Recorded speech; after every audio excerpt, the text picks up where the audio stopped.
অনেকদিন পর আমরা এখানে খেতে গেলাম, প্রায় 2-3 মাস পরে মেবি। এখানে আমরা প্রায় খেতে যাই, খাবারটা কিন্তু অনেক ভালো থাকে এবং সুস্বাদু হয় এখানের খাবারগুলো। কিন্তু আজকে কি হলো বুঝতে পারিনি। দেখেন সে আমার দিকে চোখ বড় বড় করে তাকাচ্ছে। আমাদের আজকে অনেকক্ষণ ওয়েট করার পরে তো খাবারটা চলে আসলো।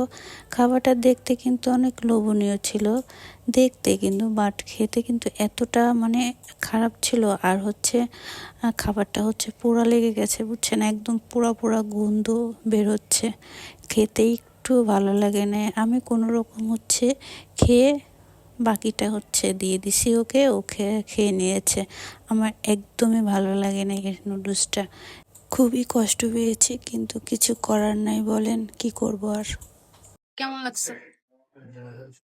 মোটামুটি একটু মনে হয় একটু পোড়া লেগে গেছে। আজকে কেমন লাগছে? আজকে নুডলসটা সত্যি কথা বলবো একটু খারাপ হয়েছে আজকে নুডলসটা। এরপরে আমরা 2টা হট কপি অর্ডার দিই। হট কপি খেতে কিন্তু আমার কাছে বেশ ভালো লাগে, কিন্তু এখানের হট কপিটা খেতেও কিন্তু বেশ ভালো হয়েছিল। শীতের কালে এরকম হট কপি খেতে কিন্তু সবারই ভালো লাগে, তাই না? হট কফিটা কেমন লাগছে? সুপার। গাইস, কফিটা ভালো লাগছে, আর কিছু ভালো লাগলে এখন বাসায় যাব, বাসায় যাইয়া ভাত খাবো।